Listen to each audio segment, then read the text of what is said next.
Hello and welcome back. You may notice in today's video that the roof is rather close to my head. That is because we are sat up in my loft section of the studio. So this is the bit above where I'll be mixing and doing editing and things like that. Probably where you will see me most of the time. It's right below me now. I thought we'd start up here just as a change of scenery. More importantly, so you can see how much space I've got up here, I guess. It's pretty tight. I'm in the tallest part. You can see this is the back corner here, and the bottom corner's maybe 1.5 meters down there.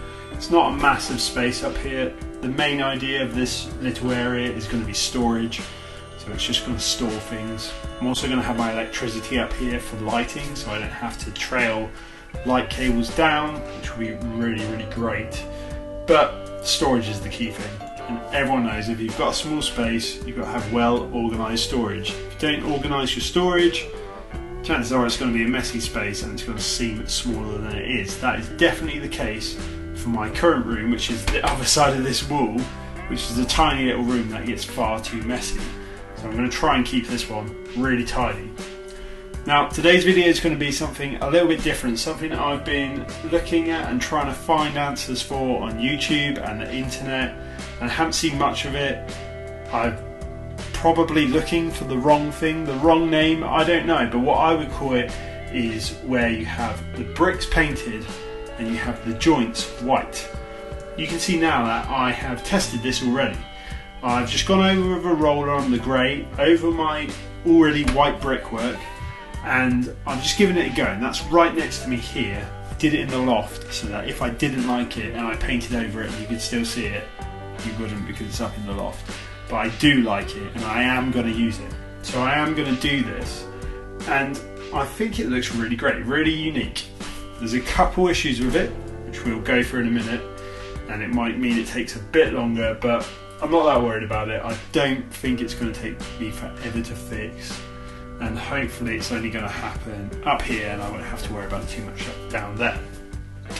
Now this technique looks really good because it looks as though the wall has not been painted. It looks as though we used grey bricks and then pointed it with white render or white concrete, but in actual fact what we're doing is we're painting it. Now I've put a white coat on the whole wall. You've seen me do that already. That was in the last video. What I'm going to do now is I've got a really short pile roller, and I'm going to roll over it, being really careful not to push too hard because I don't want it to seep into the joints. The joints are the gaps in between our brickwork, and I want those to stay pretty white as possible. Some of them are not very deep, and where that's happened you can definitely see it's grey. So I'm going to have to go back over it, probably by hand, probably a horrible job, and definitely not today, but I'm going to have to go back over it and probably paint in the joints for some places. Not all the wall, but for a good amount of the wall they'll probably need re-whiting.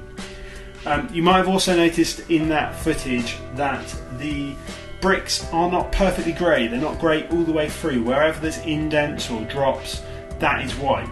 And I was thinking about painting them, but actually I kind of like that look. It looks a bit more authentic to have the lighter colours in it, gives it a bit of contrast. So I'm actually going to keep it like that. I might change my mind, and if I do that I can come back with a brush and just dab it in on the important bits downstairs.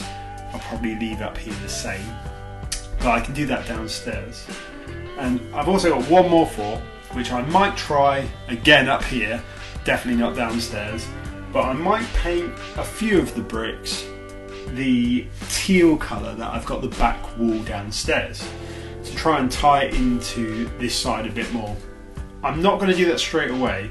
I'm not going to do that until there's some soundproofing up, because I might go through all the effort of painting these individual bricks in place and then realise that actually I'm putting a big soundboard in front of them. So I'm going to wait until we have finished the room pretty much if I do decide to do that. I might not though. I might just leave it as it is with the grey brick and the white joints. But today we're going to have a go at painting it. We'll find out why I didn't find many people doing this, probably because it's very time consuming, but we're going to find out if it works and how it looks in the end. From doing this little patch on the wall, I've got really high hopes, and I'm sure I'll speak to you in a very little while. Let's get painting.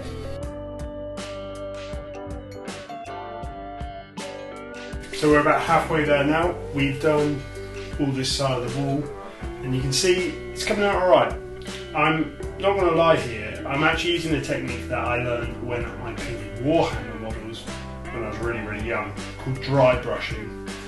So when I'm putting the roller on, I'm putting on the minimal amount of paint, trying to get as much of that paint off of the roller, and then once it's off the roller, we go over the top. In effect, having that drier brush or roller allows us to only paint the high surfaces, and that means that we'll be left with this kind of sheen over the top. Downside to this is it means that anything that is lower than that probably isn't going to get hit. So as you've seen on the closer shot just then, it's not especially well covered. There's lots of indents in these bricks, and that isn't painted. That's the kind of look I wanted anyway, so I'm fine with that.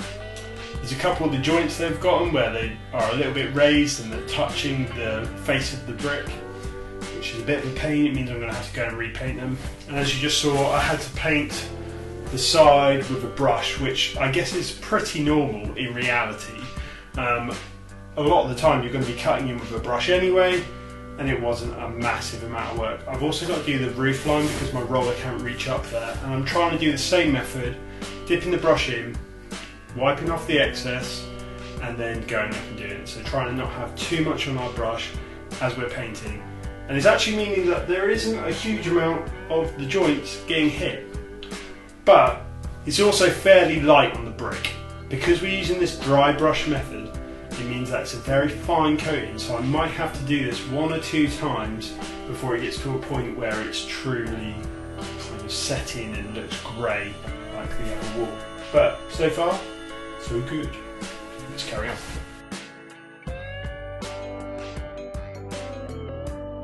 Having now completed painting the wall, I've got some really good tips if you should wish to do this yourselves.